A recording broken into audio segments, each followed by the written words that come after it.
Košarkarski klub Union Olimpija je danes predstavil novega trenerja, lahko rečemo novi stari trener je Memi Bečirović, ki je pred 7 leti že vodil ljubljanski klub.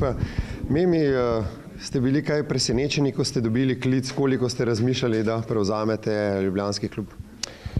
Ja, bil sem presenečen, moram reči, mislim, nisem verjel, da bo se odločili za neko takšno potezo, ampak dobro, zdaj življenje trenerja je pač tako, ne, torej odvisno od rezultata, od enega, pravzaprav v tem primeru pač polfinale pokala, čeprav ocenjujem dobro delo Pipana v letošnji sezoni in dobri rezultati na koncu, ampak v redu, če so se odločili uprava in verjame, da lahko naredijo korak naprej, pa nisem dosti razmišljal, ker sem pač doma in nekako, ko me avgusta imam člansko azijsko prvenstvo z iransko reprezentanco in imam ta čas in bi ga rad pametno in,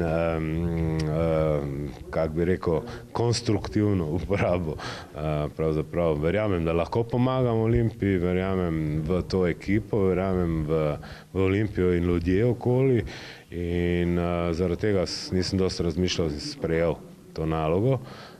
Vem, da ne bo lahko, ampak nekako verjamem še enkrat prvo v sebe, v štab okoli in pa igralce. Ste se morali kaj posvetovati recimo z Iransko zvezo, da ste lahko prevzeli ljubljanski klub, ali sta to pač dva povsem ločena posla, ki nista povezana?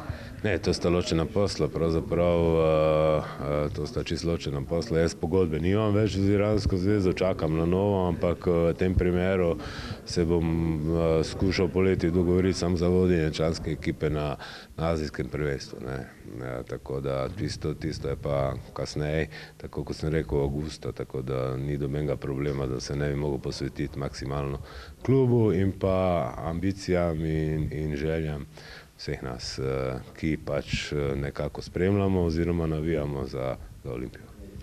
Ko ste bil nazadnje trener Union Olimpije, niste bil na najboljši valovni družini s takratnim direktorom, gospodom Janezom Rajglom. Vemo, da niste bili zadovoljni z nekaterimi igralci, pa da je potem prišlo do razhoda. Je zdaj to vodstvo, s katerim ste se dogovorili, po vašem mnenju drugačno? Ste zaradi tega, kar se je takrat zgodilo, postavili tudi kakšne takšne pogoje, da se vam ne bi to ponovilo? Ne, nisem pravzaprav. Glej, tako sem že prej na tiskovni povedal, da sem dosti boljši trener, ko sem bil takrat in dosti bolj izkušen človek ali pa trener, ko sem bil takrat. Torej, točno vem, kam prihajam, vem, kakšen je pritisk, vem, kakšno ekipo imam, vem, s kakimi ljudmi delam in drugače gledam na stvar, kot pa takrat. Tako da mislim, da ne bo nobenih problemov, ampak se pravi, vedno je ekipa tista, ki te pritegne, torej kvaliteta igralcev samih, ne pa okolišno, kdo je. Je pa res, da rabiš neko pozitivo okoli sebe, prvo ekipi in okoli sebe, da bi bili rezultati dobri. S tem tudi apeliram na novinarje, da skušajo pomagati na pozitivno, normalno. Če je kaj narobe, se pač lahko javno izreče, ampak da je vse nek pozitivni prezvok, da bi skupaj bili uspešni pač za dobrobit slovenske košarke. Ekipo ste nekako prevzeli recimo v zadnji tretjini sezone, pa kljub temu sta še dva cilja, ki jih nekako vodstvo zahteva od vas. V bistvu manevrskega prostora pa veliko nimate, torej novih igralcev ne morete pripeljati. Sta to po vašem mnenju, glede na to, da nič ne morete praktično storiti, razen da pač ekipo poskušate čim bolje pripraviti, visoka cilja? Sta visoka, res kar težko delo je, ampak se pravim, mi trenerji pač radi imamo te izzive in skušamo pač vse narediti, da bi bili uspešni. Se pravim, ne bi sprejel, če ne bi verjel, da lahko ta ekipa naredi in da ima potencial. Vemo pa za vse ostale probleme, ampak dobro, ti so postranski. Glavna je košarka, igra. Union Olimpija je letos izgubila nekaj tekem, v katerih je imela visoko vodstvo, kar v bistvu kaže na to, da mogoče ekipa psihološko v določenih momentih ni najbolj zrela. Kako odpraviti to? Je to samo trening? To pride z zmagami? Je kakšen recept za to? Težko je govoriti. Recept je, da imaš dobrega igralca, izkušenega, ki bo vzel žogo in silo faul, in da dva penala. Ampak v redu, vsej, pravzaprav mladi igralci so in normalno, da jim je težko v tem momentu, kdo bo odločal, kdo bo prevzel to breme v teh momentih in mislim, da je to ta problem, da pač ni neke hierarhije bilo v tem momentu in pa ta druga stvar, da so začeli pač določeni igrati za sebe, ko je pač bilo visoko vodstvo in nehote potem spravili to vodstvo na, mislim, v kritične vode ali pa v porast. To se boste poskušali odpraviti z pogovori, se na treningu, kako se takšne stvari recimo po vašem mnenju odpravijo? Pogovor eno, drugo je pa na treningu, ti speciale postaviš, za te, torej čim manj ekipa zna sama odreagirati v teh momentih, ti postaviš pač speciale za globinsko igro, za zunanjo igro, za šut, za izsiliti faul, torej takrat postaviš specialne akcije in takrat kličeš tiste, ko si v najtežjem momentu, pač kličeš te specialne akcije, da se izsiliš osebno, da greš na proste mete, tako ponavadi se je odigral v globino. Letos ste veliko spremljali nastope Uniona Olimpije. Lahko poveste recimo, pri katerih igralcih oziroma od katerih ste več pričakovali oziroma kateri igralci se vam zdi, da bi lahko dali več kot so, kateri imajo še recimo rezerve?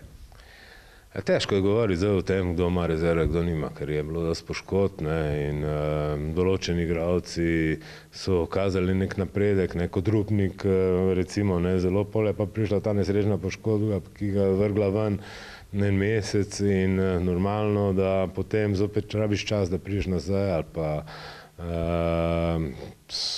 koga še damo primer. Vemo, da Dino Murić se celo sezono že ukvarja za poškodbo kolena in tako dalje in pol je težko oceniti, kdo, kaj, zakaj, kdaj je dal svoj maksimum ali ne. Tudi Marinović odlične partije, pa je izčrpan oziroma manjša poškodba in te vrže malo nazaj, tako da vedno je, pravzaprav se nekaj dogaja znotraj ekipe, ko vrže igralca nazaj, da ne morejo trenirati oziroma tudi psihološko ni tako stabilen, da bi lahko na terenu pol bil samozavestni in dajal to. Bo pa zdaj zagotovo lažje, glede na to, da ne igrate več v Evropskem pokalu, torej da bo ena tekma na teden, da se sanirajo te poškodbe, da se tudi bolje pripravite na nasprotnika.